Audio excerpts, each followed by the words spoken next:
জ্বালানির সংকটে তীব্র দুর্ভোগে পড়েছেন পরিবহন চালকরা। কুমিল্লায় বন্ধ থাকছে অধিকাংশ পেট্রোল পাম্প, নিয়মিত তেল পাওয়া যাচ্ছে না পেট্রোল পাম্পগুলোতে। বিস্তারিত জানাতে কুমিল্লা থেকে যুক্ত হচ্ছেন খালেদ সাইফুল্লাহ। খালেদ, একটু জানাবেন যে বেশিরভাগ পাম্প বন্ধ রাখার কারণটা কি? একেবারেই কি সরবরাহ নেই পাম্পগুলোতে? লাইবা, কুমিল্লায় ঢাকা চট্টগ্রাম মহাসড়ক সহ বিভিন্ন উপজেলার সড়কগুলোর পাশে কিন্তু অন্তত ৮০টি তেলের পাম্প রয়েছে, যে ফিলিং স্টেশনগুলোতে প্রতিনিয়তই মানুষজন কিন্তু তাদের প্রয়োজনীয় জ্বালানি তেলগুলো সংগ্রহ করত। আমি ঢাকা চট্টগ্রাম মহাসড়কের পাশে জাগরজুলি এলাকায় একটি পাম্পের সামনে আছি। এখানে দেখছেন যে কয়েক শত মোটরসাইকেল এবং প্রাইভেট কার, মাইক্রোবাস, যারা আসলে তেলের জন্য এই যে দীর্ঘক্ষণ অপেক্ষা করছেন, এই সারিটি কিন্তু মহাসড়কে প্রায় অর্ধ কিলোমিটার পর্যন্ত ছড়িয়ে গেছে।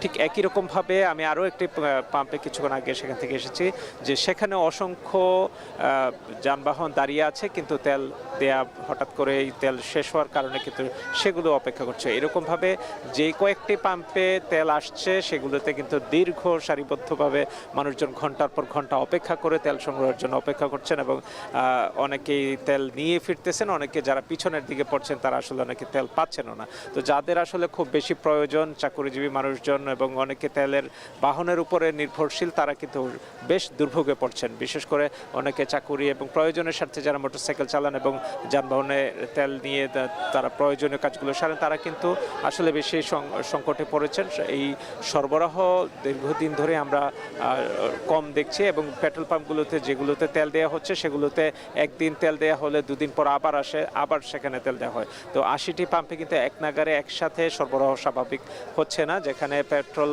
পাম্পের মালিকরা বলছেন যে তারা যেই চাহিদা দিচ্ছেন সেখানে ৮,০০০ ৭,০০০ লিটার অনেকের ডিমান্ড থাকে, সেখানে ৩,০০০ লিটার আসে অথবা ৪,০০০ লিটার আসে, যেটি আসলে এক বেলা কিংবা যে একটি স্বল্প সময়ের মধ্যে কিন্তু সেটি গ্রাহকরা নিয়ে যান।